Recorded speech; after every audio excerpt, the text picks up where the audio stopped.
Bom, pessoal, boa noite. Eu queria agradecer muito a todos vocês que se inscreveram para acompanhar essa aula. É uma aula introdutória ao estudo da anatomia.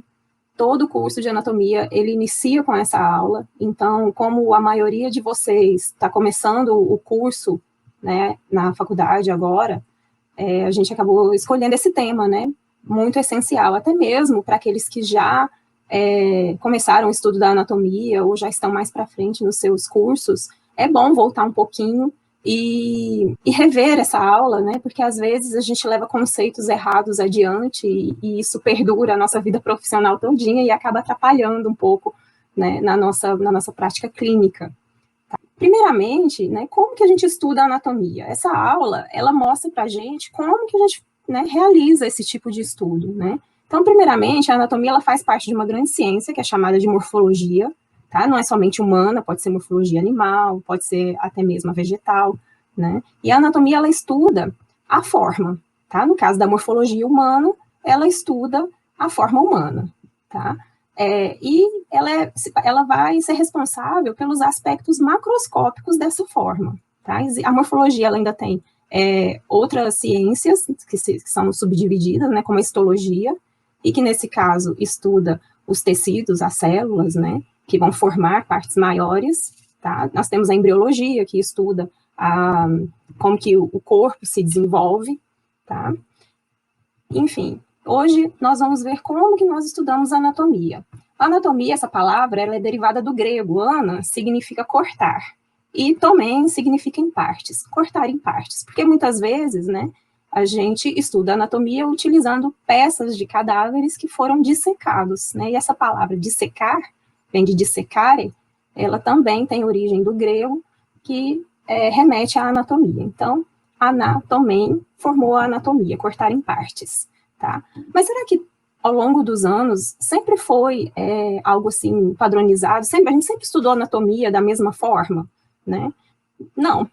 Para vocês terem uma ideia, né, há séculos e séculos atrás, quem dirá assim, há milhares de anos atrás, logo quando os homens das cavernas começaram a se interessar por desenhos, né, nas paredes das cavernas, já foi descrito que esses desenhos, eles tinham aspectos anatômicos, eles observavam as formas da natureza, as formas dos animais, as formas dos homens, né, daquela época, para poderem aperfeiçoar seus desenhos nas paredes das cavernas. Né? Isso é um estudo anatômico? Sim, é um estudo anatômico. Né?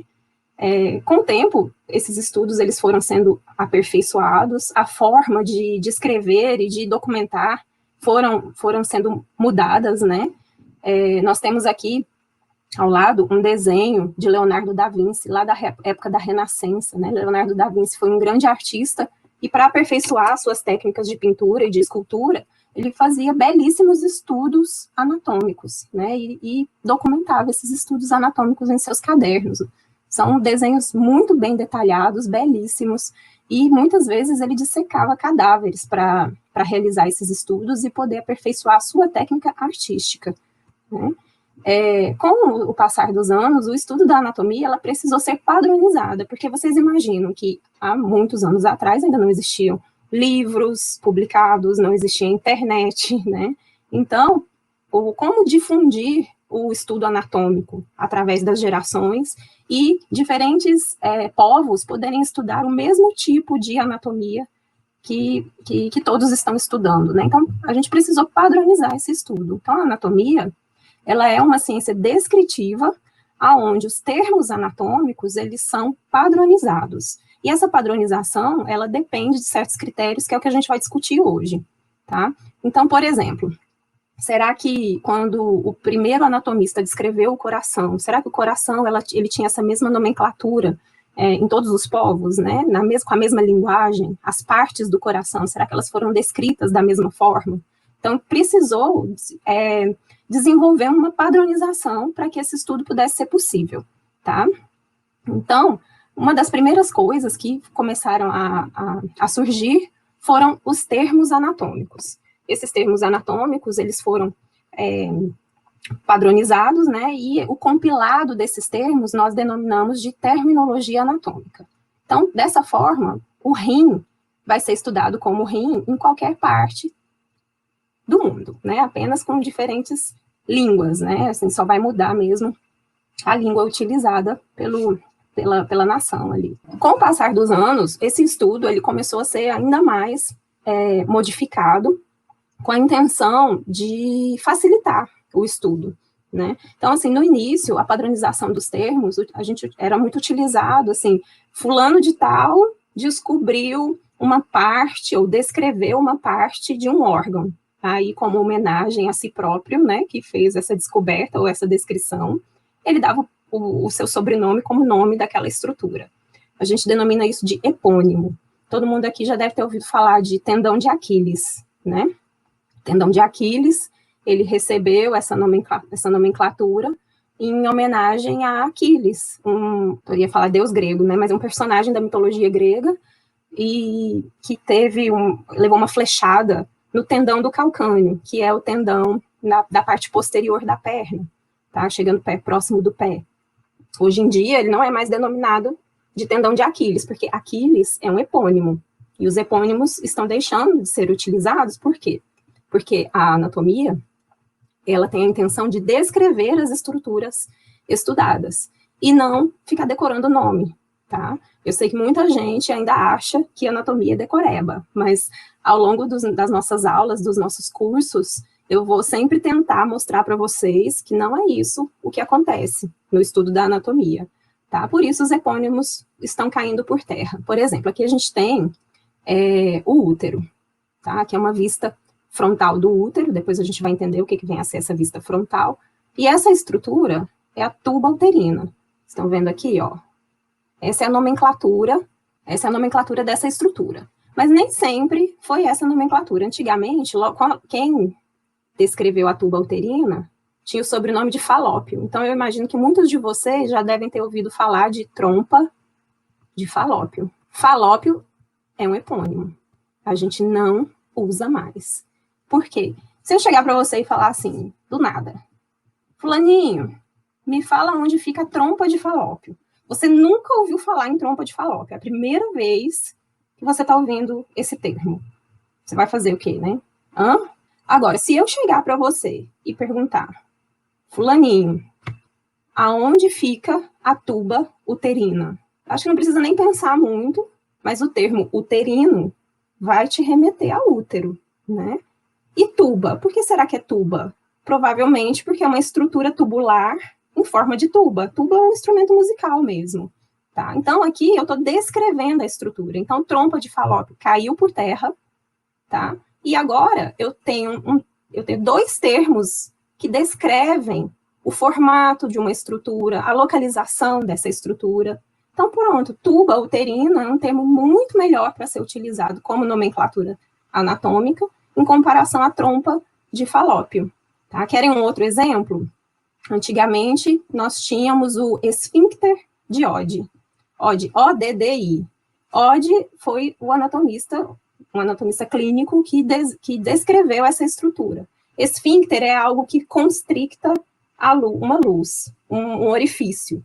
Então, esse esfíncter foi descrito por Oddi e ele resolveu dar o seu sobrenome como nomenclatura. Hoje em dia, esse esfíncter ele tem uma outra nomenclatura.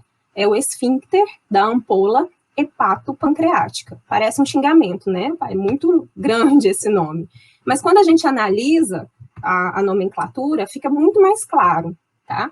E isso é uma dica que eu dou para vocês, que eu gostaria que vocês levassem ao longo de todo o estudo anatômico de vocês e levassem lá para a vida profissional. Sempre preste atenção na nomenclatura, porque ela significa alguma coisa. Ela está descrevendo alguma coisa, e aí você não vai precisar ficar decorando, tá? Então, ó, esfíncter é algo que constricta uma luz. Ampola tem um significado. Ampola é uma dilatação. Hepato remete ao fígado. Pancreática remete ao pâncreas. Então, esfíncter da ampola hepatopancreática é um esfíncter que constricta algo dilatado proveniente do fígado e do pâncreas. Eu não vou entrar em detalhes falando aonde é esse esfíncter, qual é a função, porque não vem ao caso. Mas aqui eu gostaria que vocês compreendessem que nomenclatura anatômica, ela tem um significado e, muitas vezes, entender esse significado ajuda muito no nosso estudo. Alguns termos, eles podem ser abreviados, tá? Mas essas abreviaturas, essas abreviações, elas são padronizadas também. Você não pode pegar um termo qualquer e abreviar por livre e espontânea vontade. Você precisa entender se aquele termo, se ele já foi padronizado, ou se a abreviatura daquele termo foi padronizado, se já está em convenção, tá? Então, um termo que pode ser abreviado é artéria, é A ponto. Essas abreviaturas, elas são muito práticas na hora de responder avaliações, que você precisa escrever muito rápido, tá? Na hora que você for preencher prontuários, vocês podem utilizar todas essas abreviaturas, porque como elas são padronizadas, em convenção, tá? Todos os profissionais da área da saúde precisam compreender o que elas significam. Outro termo que pode ser abreviado, ó, articulação, arte. No plural, você dobra a última letra da abreviatura. Ó. Nervos, nervo, N. Nervos, NN. Membro superior, MS. Membros superiores, as duas letras dobradas.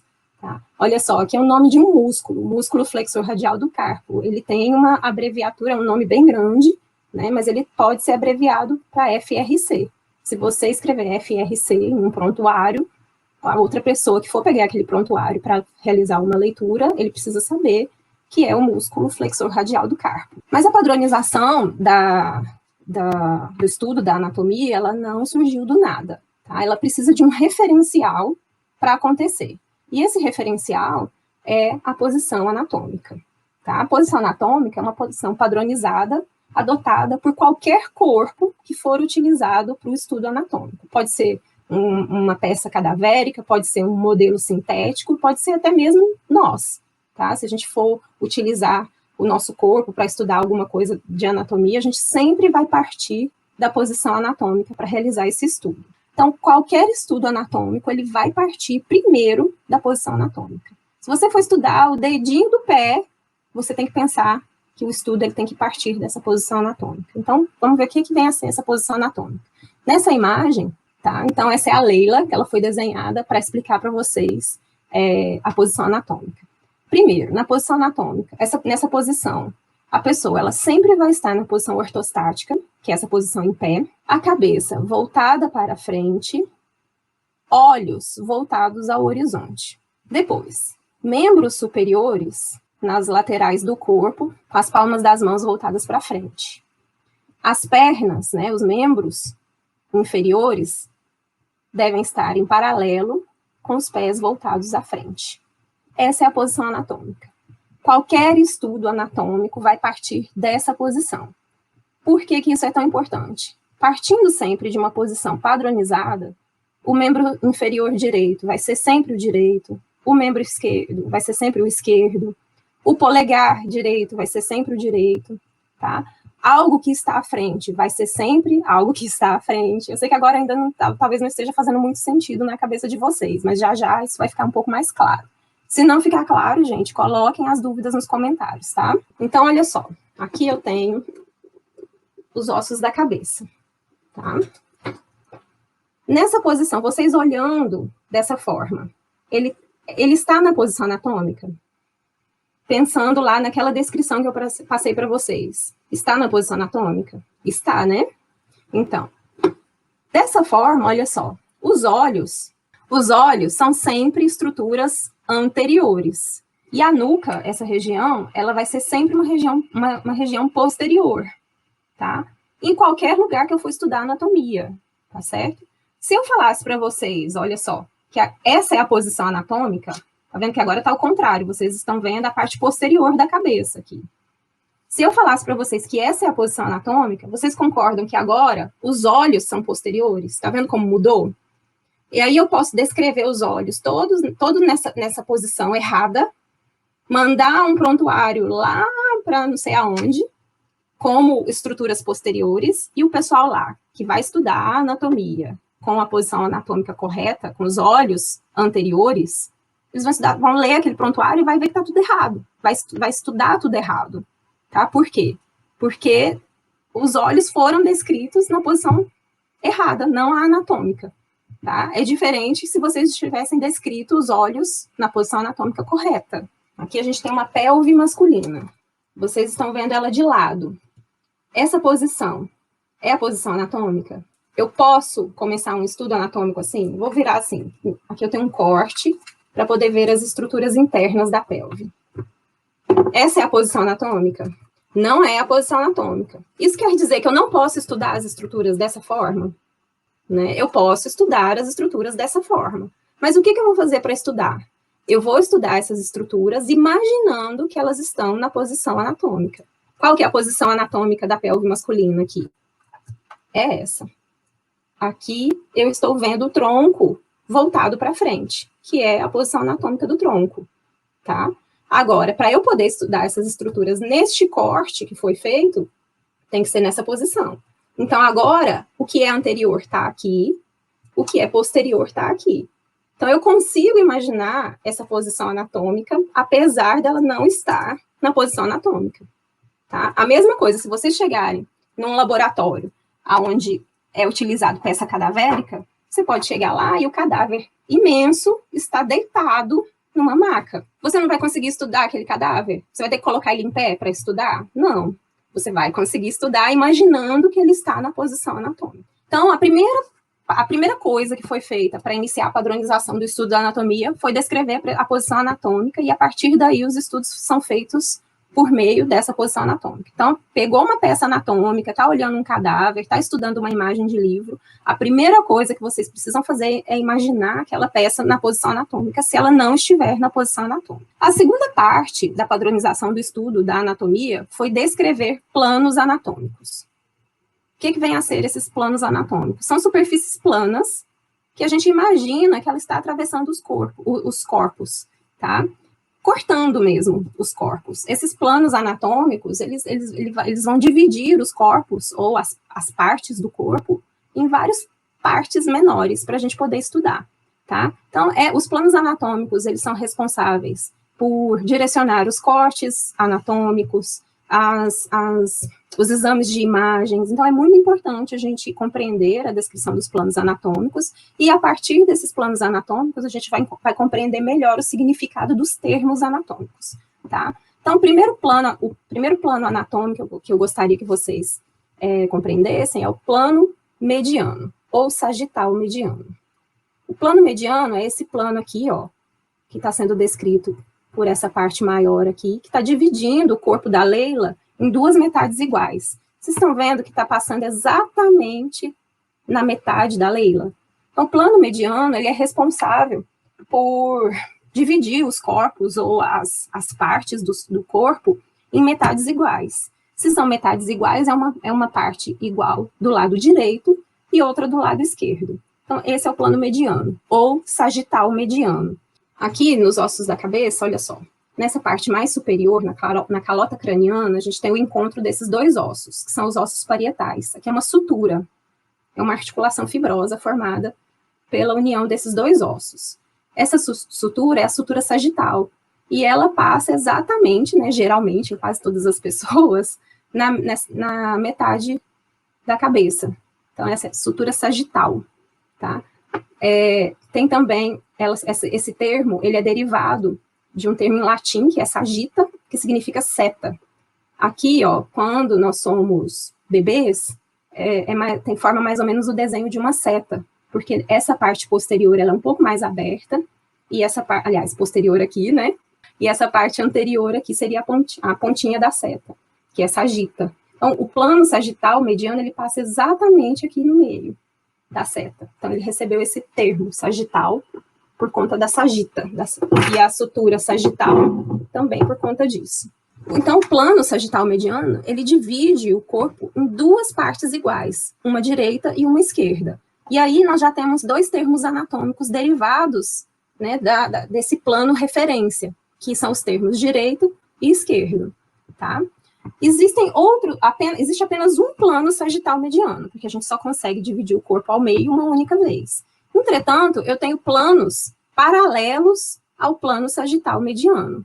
Esses são os planos sagitais. Aí a gente não usa o termo mediano, porque não passa exatamente ao meio, tá? Os planos sagitais ou paramedianos, ele também corta as partes em partes direita e esquerda, porém não passam pela metade dessas partes, tá? Não são partes simétricas. Então, um exemplo de corte no plano mediano está aqui, né? A Leila, novamente, essa é a linha mediana, ó. É uma linha que passa exatamente na metade do corpo.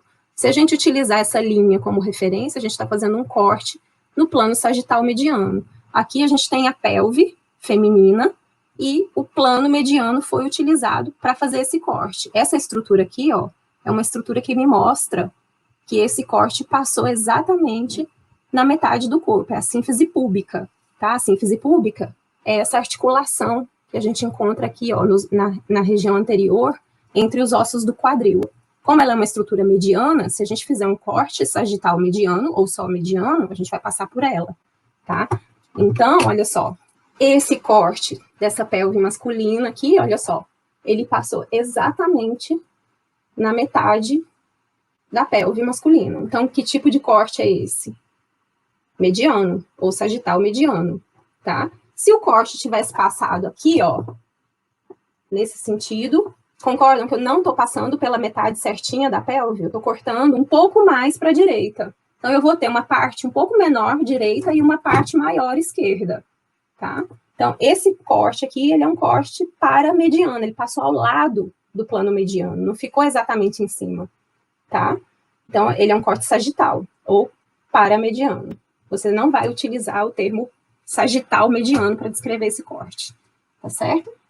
Esse corte, ele é bom para que a gente estude essas estruturas profundas, tá, do corpo. Então, a gente vai escolher o corte que vai fazer na peça, ou vai escolher a peça, o modelo anatômico que a gente quer estudar, de acordo com o tipo de visão que a gente quer ter das estruturas estudadas, tá certo? Aqui é uma vista medial, a gente vai entender por que daqui a pouco. Tá? Então, se eu quero estruturas em vistas mediais, eu vou precisar utilizar os cortes medianos ou os cortes sagitais. Poderia, por favor, dar um exemplo de descrição de um segmento estudado por meio de um corte, não seguindo, assim, a posição anatômica no momento do estudo? Quando você chegar num laboratório que utiliza cadáver para estudo, o cadáver vai estar deitado, assim. Um cadáver grande. Né? Dificilmente você vai conseguir colocar esse cadáver em pé. Ó. Aqui é um modelo de um adulto, né? Se fosse do tamanho normal, eu também não conseguiria colocar ele em pé aqui para estudar. Então, eu vou ter que estudar deitado, assim, tá? Se eu olhar aqui, ó, o pulmão, tá, ele tá voltado para frente, concorda? Tá voltado para você aí, ó, que tá me assistindo, tá? Se ele tá voltado para frente, eu vou tirar só essa partezinha do pulmão aqui. Olha como fica bem diferente. Eu vou ter que tirar, porque eu não tenho muito espaço aqui. Então, olha só, se esse pulmão estivesse no cadáver, ele estaria nessa posição, deitada, tá? Aqui seria a frente do pulmão, concorda? Então, eu poderia tentar identificar estruturas que no livro está falando que passa pela face anterior do pulmão, tá? E aí você vai procurar aqui, ó, porque para você, o anterior é essa parte aqui, e não essa, né? Então, aqui é a vista anterior do pulmão. Olha só, estão vendo que tem duas linhas aqui no pulmão? Esse aqui é o pulmão direito. Ele tem 3 lobos, tem 3 divisões. 1, 2, 3. Eu não estou com o pulmão esquerdo aqui, mas o pulmão esquerdo só tem 2 lobos, ele só tem 2 divisões. Se você, por exemplo, estudar o cadáver, então, ó, a posição anatômica está aqui, certo? Na posição anatômica, esse é o pulmão direito. Esse aqui é o esquerdo, ele está sem a parte da frente. Então, eu não tenho como mostrar para vocês as divisões dele. Mas esse é o pulmão direito, na posição anatômica. Se eu estudar, se eu fizer um corte aqui nessa parte posterior, eu vou ver o pulmão aqui, tá? Só que agora, o pulmão que antes, na posição anatômica, eu via como pulmão direito, agora nessa vista, se eu utilizar essa posição como posição anatômica, aqui o pulmão direito ele vai ser esquerdo, entendeu? E aí eu vou estudar tudo errado, porque você vai ler lá no livro que o pulmão esquerdo tem 2 lobos, mas olhando aqui você vai ver, mas esse aqui tem 3, então tem alguma coisa errada, é uma variação anatômica, é uma anomalia, né? Então, Entendeu como isso pode trazer confusões no estudo e até mesmo na clínica? Então, a padronização da anatomia, ela serve para isso, para que todo mundo fale a mesma língua. No plano sagital, você passa um pouquinho mais para o lado, tá? Então, olha só, aqui, então, o plano sagital mediano, a gente passaria exatamente no meio aqui da cabeça da Leila. Tá vendo que tá um pouquinho mais para o lado? Então, aqui ele não passou exatamente ao meio. Então, aqui é um corte sagital. E o exemplo aqui, ó, é um corte da cabeça. Então, se eu passar um pouquinho para o lado aqui, são essas estruturas que serão cortadas por esse corte, e é nessa vista que a gente vai estudar. Próximo plano, são os planos frontais. Tá? O plano frontal, ele divide o corpo em duas metades. Uma anterior, então aqui seria a metade anterior, e lá atrás a metade posterior, tá? Aqui, esse plano frontal, também pode ser chamado de coronal, ele passou exatamente nessa metade, que eu tô dividindo na metade certinha, que faria com que eu tivesse uma parte anterior e uma posterior. Entretanto, eu posso ter vários planos frontais aqui, eu posso passar várias vezes mais à frente, eu vou continuar tendo estruturas anteriores e estruturas posteriores, né? Então, os planos frontais, eles são utilizados quando eu preciso estudar estruturas que são cortadas por meio desses planos, tá? Então, aqui eu tenho a bexiga urinária. Aqui eu tô vendo ela de frente, a gente chama isso de vista anterior, tá? Então, olha só, aqui estão vendo que eu tô passando um corte aqui em cima, ó. Se eu tirar aqui, olha só. Aqui eu tenho, vou virar de lado para vocês. Não tá mais na posição anatômica, a posição anatômica é essa, tá? Então, agora aqui é anterior e aqui é posterior. Aqui está o corte no plano frontal. Eu tenho uma parte anterior da bexiga e uma parte posterior. E agora eu consigo estudar as estruturas que passaram por esse corte. Aqui, ó, o corte, ele foi feito nesse sentido. E aí eu tenho a parte anterior desse corte e aqui atrás a parte posterior do corte, tá? Por quê? Porque eu utilizei o plano frontal para realizar esse corte. Então, plano frontal, eu vou ter partes anterior e posterior. Aqui o exemplo do encéfalo, tá? Então, veja só, o plano frontal aqui passando pelo encéfalo. Aqui eu tenho uma parte anterior e aqui atrás uma parte posterior. Aqui uma vista anterior desse corte, ó, eu vou poder estudar todas essas estruturas encefálicas. Planos transversais. Eu também tenho vários planos transversais. Esses planos, ele corta o corpo em partes superiores, que são aquelas acima do plano, e inferiores, abaixo desse plano. Tenho vários planos transversais, não apenas esse, que é o do tronco. Então, aqui um exemplo de plano transversal, passando pela perna, e aí eu vou conseguir visualizar as estruturas dessa forma. Aqui, esse tipo de plano, ele é muito utilizado para a gente estudar estruturas em diferentes profundidades. Então, aqui eu vejo estruturas mais superficiais, intermediárias e mais profundas. Temos também cortes que não obedecem planos alguns, nenhum desses planos que são os planos clássicos, né? Que são os planos oblíquos, que não obedecem os planos clássicos. Então, são planos um pouco mais assim, despadronizados, eles não são muito utilizados justamente por essa falta de padronização, porque eu posso passar um plano oblíquo de qualquer forma, né, e isso pode confundir bastante o estudo anatômico, mas às vezes eles são utilizados, né, às vezes para fugir de alguma estrutura que a gente não quer que corte, tá, mas eles podem ser utilizados sim, apesar da falta de padronização. E nós temos a combinação de planos, tá? Então, isso vai depender também da forma com que a gente quer estudar as estruturas. Aqui, nós temos os ossos da cabeça, e foi feito aqui um corte sagital mediano e um corte no plano transversal, tá? Aqui, por quê? Porque houve a necessidade de se estudar os seios da dura mater, que são essas estruturas venosas que estão em azul. Então, uma forma muito boa de visualizar esses seios é realizar esse tipo de corte. Por isso que se escolheu essa forma de corte. Aqui eu trouxe um modelinho que tem uma combinação de cortes também, né? Então, olha só, aqui na pelve, a gente tem, que corte é esse? Então, aqui é um corte sagital mediano, passou pelo plano mediano certinho. E aqui em cima, ó, eu tô cortando uma parte aqui inferior e aqui uma parte superior, que não tá aqui, mas ela existe, né? Então, aqui ou existiu, né? passou pelo plano transverso, tá? Então, aqui eu combinei plano transverso e plano sagital mediano. Bom, por fim, agora nós temos os termos anatômicos, tá? Os termos anatômicos, como eu falei para vocês, são os termos que vão descrever as estruturas. E para que a gente utilize esses termos, a gente precisa entender primeiro o que é a posição anatômica e o que são os planos anatômicos, porque a partir desses dois conceitos iniciais é que a gente vai entender como utilizar os termos anatômicos. Tá? Então, a gente começou primeiro falando sobre o plano mediano. Então, aqui, olha só, a gente tem a linha mediana representando esse plano, e quando a gente utiliza o plano mediano para realizar um corte, nós temos metades direita e esquerda, que são termos de lateralidade, tá? Então, tá aí os dois primeiros termos anatômicos que a gente utiliza. Existem várias estruturas que são bilaterais e que a gente precisa falar qual é a direita e qual é a esquerda. Outros dois termos é o superior e o inferior. Esses termos, eles são utilizados de acordo com o plano transverso, que a gente passou aqui, ó. Tá? Então, acima do plano transverso são estruturas superiores e abaixo são estruturas inferiores, tá? O que estiver exatamente na metade do que é inferior e superior, nós vamos denominar de médio, tá? Então, um exemplo aqui. Se eu fizer um corte na altura das cristas ilíacas, que são essas duas proeminências ósseas aqui, ó, dos ossos do quadril, ó, estou usando o plano transverso, tá vendo?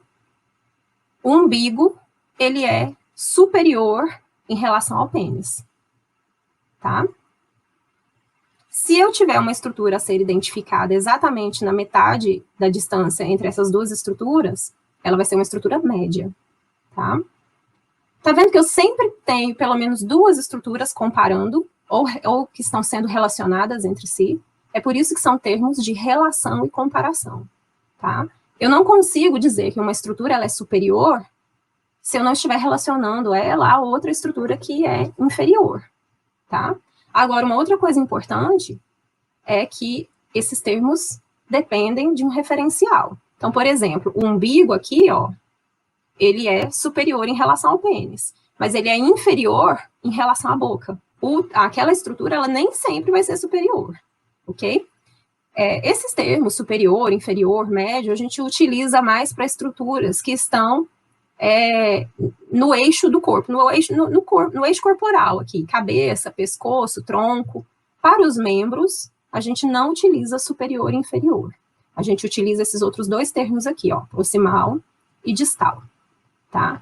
Proximal são estruturas que estão próximo da raiz do membro, que é o ombro. Com relação ao membro inferior, proximal seriam estruturas que estão próximas à raiz do membro inferior, que é o quadril, tá? E distal são estruturas distantes. Vamos aos exemplos.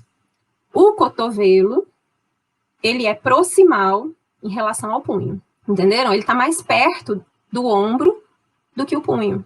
Então, o punho, ele é distal em relação ao cotovelo.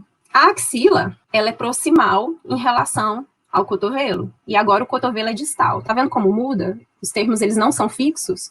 O cotovelo, ele é distal em relação à axila, porém ele é proximal em relação ao punho, tá? A gente não pode ficar decorando isso, tá vendo como muda? Então, se a gente entender, fica bem melhor. Temos agora uma dúvida do Micael Farias. Seria errado chamar o plano mediano apenas de plano sagital? É errado porque o mediano, ele passa exatamente na metade do corpo. Por exemplo, aqui eu consigo dividir ao meio certinho estruturas que estão nessa posição mediana. Que estruturas que são medianas? O nariz, o umbigo, a sínfise púbica, tá? Então, por exemplo, se eu quiser estudar a sínfise púbica, eu faço um corte sagital mediano, vai passar por ela e vai facilitar o meu estudo. Se eu fizer um corte sagital ou paramediano, eu posso não passar pela sínfise púbica e não conseguir estudar essa estrutura, entendeu? Então, se eu tiver que descrever um corte, por exemplo, está todo mundo em ensino remoto, né?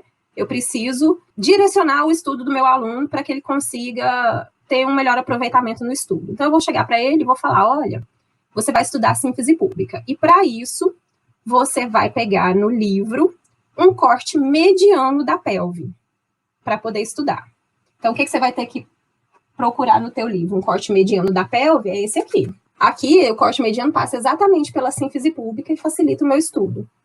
Agora, se você pegar um corte sagital, que passa um pouco mais ao lado da sínfise púbica, eu não vou conseguir enxergar a sínfise púbica, e aí você não vai ter essa imagem, tá? A mesma coisa, vamos supor que você seja um cirurgião, né, e está aprendendo a fazer uma cirurgia. Aí o cirurgião-chefe diz para você, olha, você precisa fazer um corte sagital passando pela linha axilar para atingir tal estrutura vascular. Aí você vai lá e acha que sagital é o mesmo de mediano.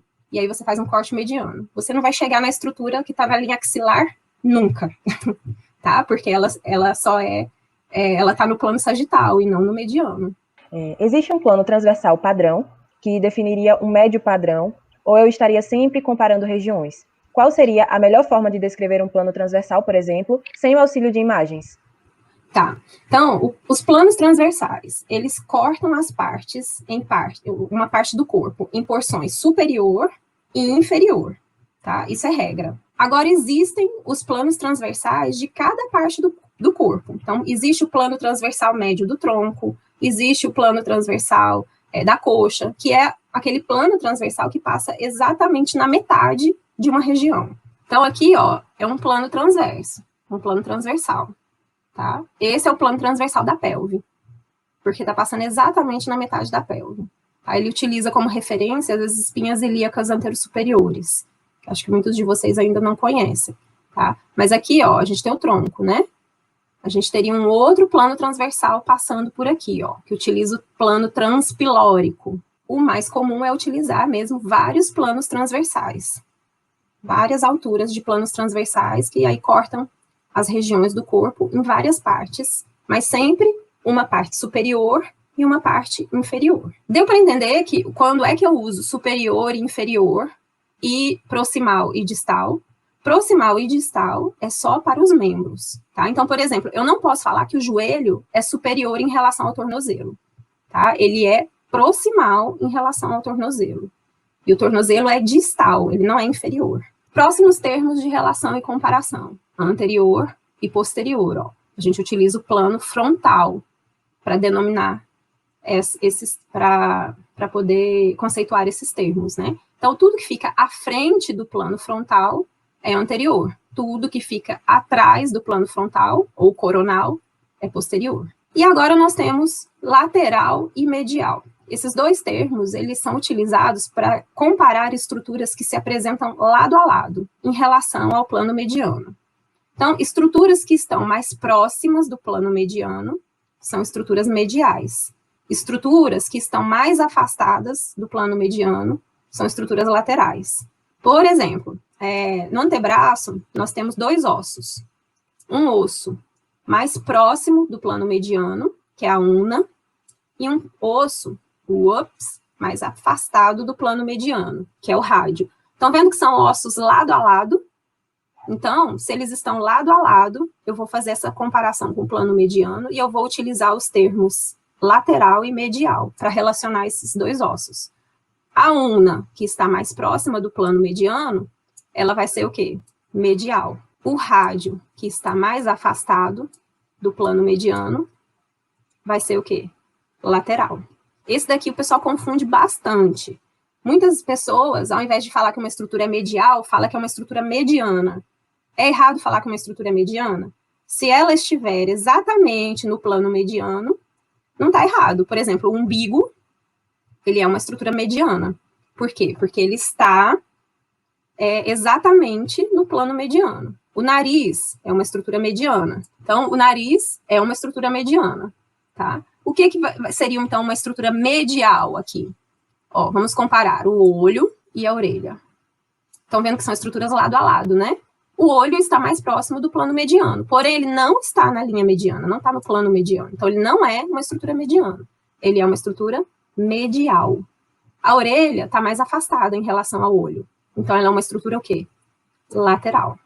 Esses termos, eles também são muito importantes para a gente entender as vistas. O que são as vistas? são as formas com que a gente vê as peças anatômicas, tá? Tudo aquilo que a gente vai estudar tem uma vista. Então, olha só, aqui a gente tem um encéfalo, tá? A posição do encéfalo, a posição anatômica, sempre que a primeira coisa que a gente vai fazer quando vai estudar, se for possível, coloca na posição anatômica. Essa daqui é a face anterior, tá? É uma vista anterior do encéfalo, ok? Se eu estudar ele dessa forma, eu tenho que saber que aqui é anterior e aqui é posterior, para poder estudar da forma correta, tá? Então, eu já estou utilizando aqui, ó, um recurso de termos anatômicos, os termos de comparação e relação, anterior e posterior, tá? Vista anterior, e aqui é vista o quê? Posterior. Eu tenho vários desenhos ou fotos nos livros de anatomia, aonde eu não vou conseguir colocar o desenho na posição anatômica, e está escrito lá, ó, vista posterior. Então, você sabe que ali não está na posição anatômica, você está numa vista posterior. Eu não vou conseguir estudar, porque não está na posição anatômica. Eu vou conseguir estudar, vou ter que imaginar como se estivesse na posição anatômica. Porém, vista posterior, tá? Agora, olha só. Aqui eu vou fazer um corte mediano. Dividir o encéfalo em duas metades, uma direita e uma esquerda. Duas metades iguais, porque o corte é mediano, tá? E agora, eu tenho essa vista e essa vista. São duas vistas que estão lado a lado, concordam? Ó, em relação ao plano mediano. Essa vista, ela está mais afastada do plano mediano. Então, essa vista, eu chamo de vista lateral. Isso daqui o pessoal confunde muito, tá? Vista lateral. E essa vista aqui, ó, que está mais próxima do plano mediano, ó, estruturas lado a lado, essa é uma vista medial. Aqui, ossos da cabeça, ó. Que corte é esse que eu estou fazendo aqui? Plano transversal. Então, eu tenho aqui, ó, parte inferior, parte superior, tá? Quais são as vistas que eu consigo ver aqui, ó? Aqui, ó, eu vou ter que colocar na posição anatômica para poder entender, tá? Se tivesse na posição anatômica, eu estaria olhando isso aqui assim, ó, apesar de estar assim. Então, é vista inferior, tá? A parte é superior, mas para eu olhar aqui, ó, eu tô vendo de baixo. Então, é vista inferior. Aqui na parte inferior desse corte, se eu fizer um estudo aqui, ó, dessa parte aqui, eu tô olhando de cima. Então, é vista o quê? Superior, tá? Se eu estiver olhando só essa parte aqui, que vista é essa? Anterior. Que vista é essa? Lateral. Essa. Posterior. E essa aqui? Vou ter que colocar na posição anatômica, ó. Eu tô olhando aqui de baixo. Vista inferior. Nós temos os termos de lateralidade. Também são termos de relação, porque eu preciso comparar estruturas, relacionar estruturas para poder utilizar esses termos. Quais são os termos? Nós temos os bilaterais, unilaterais, ipsilaterais e contralaterais. Estruturas bilaterais são estruturas que são encontradas dos dois lados do plano mediano. Então, por exemplo, o pulmão direito e o pulmão esquerdo. Então, são estruturas bilaterais. Tá? O rim esquerdo e o rim direito. Ah, uma coisa importante, né? Como a gente estuda tudo na posição anatômica, quando a gente está olhando de frente para as estruturas, elas vão estar dos lados contrários do que normalmente a gente esperaria enxergar, né? Então, aqui, ó, eu estou vendo o pulmão direito do lado esquerdo da página, né? E o pulmão esquerdo do lado direito da página. Então, muito cuidado com isso. Por quê? Porque a posição anatômica, a pessoa está de frente para você, né? Então, vai ser sempre ao contrário, ok? Muito cuidado com isso. Então, estruturas bilaterais, então tá aqui a linha, o plano mediano, né? Eu tenho duas estruturas, dois órgãos semelhantes, um de cada lado desse plano. Então, o pulmão direito e o pulmão esquerdo. A mesma coisa com os rins, né? Ó, tá aqui o plano mediano, rim esquerdo, rim direito. Ok? Aqui esse rim, ele tá com um corte frontal, por isso que a gente tá vendo essas estruturas internas dele, não tá fechadinho como esse. Tá? Então, estruturas bilaterais. As estruturas unilaterais são estruturas que aparecem apenas de um lado do plano mediano. Então, por exemplo, ó, o estômago é uma estrutura unilateral, porque ele só fica do lado esquerdo do plano mediano. O pâncreas é uma estrutura unilateral. O fígado, tá? Apesar do intestino delgado e do intestino grosso atravessar os dois lados do plano mediano, são estruturas únicas, né? Mas tem muitos anatomistas que não utilizam os termos unilaterais para esses órgãos que atravessam de um lado para o outro do plano mediano, tá certo? O coração, uma grande parte dele está do lado esquerdo, então é uma estrutura unilateral. tá? Estruturas ipsilaterais. As estruturas ipsilaterais são estruturas que estão do mesmo lado do plano mediano. Então, por exemplo, ó, o rim direito, ele está do mesmo lado que o pulmão direito. Então, esses dois órgãos, eles são ipsilaterais, tá? Estruturas contralaterais são estruturas que estão de lados opostos. Então, agora, ó, o rim direito, ele está do lado oposto do pulmão esquerdo. Então, são estruturas contralaterais, tá? Os rins são bilaterais, são duas estruturas de lados, uma de cada lado. Porém, eu tenho aqui o rim direito, que é contralateral ao rim esquerdo, tá? Isso daqui também pode causar um pouco de confusão.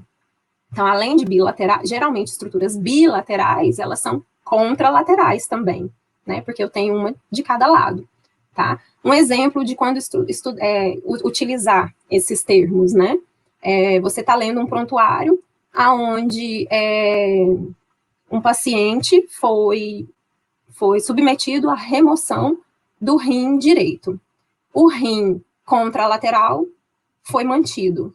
Então, o rim contralateral é o esquerdo. Os termos de movimento, eles são utilizados para nomear os movimentos que as partes do corpo são capazes de realizar, tá? Mas também vocês vão encontrar muitos desses termos nomeando principalmente músculos do nosso corpo. Os primeiros termos que a gente utiliza são os termos flexão e extensão. A flexão, ela é utilizada para quando a gente vai diminuir o ângulo de uma articulação. Então, por exemplo, aqui, ó, nós temos o membro superior, tá? Tá aqui o cotovelo.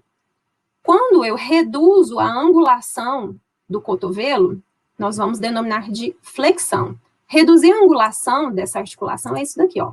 Pegar a palma da mão e trazer em direção ao ombro. Aqui, ó, eu estou reduzindo a angulação dessa articulação do cotovelo, tá? Quando eu retorno, eu aumento essa angulação, que no caso vai ficar em 180 graus. Isso é o que eu chamo de extensão. Vamos ver como que isso acontece? O movimento, nesse movimento, ó, diminuir a angulação. E aqui eu aumentei. Ao diminuir a angulação, flexão. Ao aumentar, extensão. Tá? Isso é flexão e extensão do cotovelo. Nós temos várias articulações que fazem movimentos de flexão e extensão. Tá? Outro exemplo de articulação que faz flexão e extensão é o joelho. Ó. Aqui eu diminuí a angulação. E quando volta, eu aumento a angulação. Quando eu diminuo, é flexão. Quando aumenta, é extensão. Olha só, aqui nós temos flexão e extensão do pescoço. Ó. Diminuí a angulação do pescoço, aumentei. Quando diminuiu, ó, flexão. Quando eu aumentei, extensão. E ainda tem um outro movimento em que a gente chama de exagerar a extensão, que é a hiperextensão. Olha só. Algumas articulações têm essa capacidade de aumentar o ângulo da extensão. A gente denomina de hiperextensão. Não são todas as articulações que fazem isso, mas o pescoço é uma delas, tá? Tem algumas articulações que não deveriam fazer hiperextensão, mas fazem. Mas isso não é um processo fisiológico, né? Por exemplo, pessoas que têm frouxidão ligamentar, eu consigo fazer hiperextensão, por exemplo, do joelho e do cotovelo. Tá? Principalmente no joelho, a longo prazo, essa hiperextensão pode trazer problemas articulares no joelho. Eu vou tentar mostrar para vocês a minha hiperextensão de cotovelo. Meu cotovelo está em extensão, e agora, flexão. Extensão. Eu vou encostar aqui no coisa, olha só, já dá para ver que está bem hiperestendido. Conseguem ver? Ó? Fez uma curvatura. Aqui eu tenho mais de 180 graus. Era para parar aqui a extensão. Olha só o tanto que foi. Parece quase uma flexão ao contrário, né? Aí pronto, agora deu para ver direitinho, né? Meu joelho faz isso também. Então, isso é hiperextensão. Essa hiperextensão, ela não é fisiológica, ela não deveria acontecer. No meu caso, eu tenho frouxidão ligamentar e ela acontece. O próximo termo de movimento é a abdução e a adução. A abdução e a adução são termos de movimento que estão relacionados ao plano mediano. Então, imaginem aqui o plano mediano. Quando o membro se afasta do plano mediano, eu tenho abdução. Quando ele se aproxima, eu tenho adução. Então, adução e abdução de membro superior. Afastou, abdução. Voltou, adução. Abdução, adução. Membro inferior. A abdução afastou, a adução aproximou. Tá? Uma coisa que vocês devem ter em mente, e vocês vão entender melhor quando forem estudar as articulações, é que nem todas as articulações realizam todos os movimentos. Na verdade, são poucas as articulações que realizam todos os movimentos. Tá? Geralmente, as articulações, elas realizam em torno de 2 movimentos apenas. Tá? 2 movimentos combinados, por exemplo. Flexão e extensão seria um movimento, adução e abdução seria outro. Tá? Mas isso vocês vão entender melhor quando estudarem articulações. Outro tipo de movimento, de termo de movimento básico, são as rotações. Temos a rotação interna e a rotação externa. Para entender o que vem a ser a rotação, a gente também utiliza o plano mediano. Então, tá aqui o plano mediano. Quando a rotação aproxima do plano mediano, a gente denomina de rotação interna ou externa. Quando ela afasta, a gente denomina de rotação externa ou lateral. Então, ela está indo para fora, é lateral. Aproximou, rotação interna ou medial. Afastou, rotação externa ou lateral. A mesma coisa para o membro inferior. Aproximou, rotação interna. Afastou, rotação externa. Tá? Esses são os 3 movimentos básicos. Flexão, extensão, adução e abdução, rotação interna e rotação externa. Existem algumas articulações, pouquíssimas no nosso corpo, que são capazes de realizar a combinação desses 3 movimentos, que é o movimento de circundução. O movimento de circundução, a gente realiza a adução com a abdução, flexão com extensão e as rotações. O ombro é uma das articulações que realiza a circundução e o quadril é outra. Alguns dedos da mão também realizam esse movimento de circundução. Então, são poucas as articulações. Tá? São articulações extremamente móveis, tá? E que, por isso, elas são mais passíveis do que a gente conhece como luxação, que é quando a articulação desencaixa suas superfícies articulares, né? Aí tem que encaixar novamente. E existem termos de movimentos específicos para algumas partes do corpo. Então, por exemplo, quando a gente, em relação à linha mediana, ao plano mediano, ó, o pé, quando a planta do pé se volta para a linha mediana, a gente denomina de inversão. Quando ela se afasta, a gente denomina de eversão. Aproximou, inversão, afastou, eversão. Esses termos de movimento são utilizados apenas para os pés. Também para os pés, nós utilizamos os termos flexão plantar e flexão dorsal. Então, a parte inferior do pé é a planta do pé. A parte superior é o dorso do pé. Então, quando o dorso do pé reduz a angulação em relação à perna, é flexão dorsal, ou dorsiflexão. Quando a planta do pé reduz a angulação em relação a uma linha imaginária aqui que continua com a perna, é flexão plantar. Tá errado, viu? Depois eu conserto esse vídeo. Aqui, ó, flexão plantar é quando aproxima, no vídeo apareceu flexão dorsal, tá errado, é plantar. A dorsal é quando aproxima aqui da perna, tá? Então, ó, plantar, dorsal. Para o tronco ele é capaz de realizar flexão para os lados, que é o que a gente denomina de inclinação lateral. Então, tem a inclinação para a direita e a inclinação para a esquerda. Lembra que é o contrário, né? Porque está na posição anatômica. Então, direita e esquerda.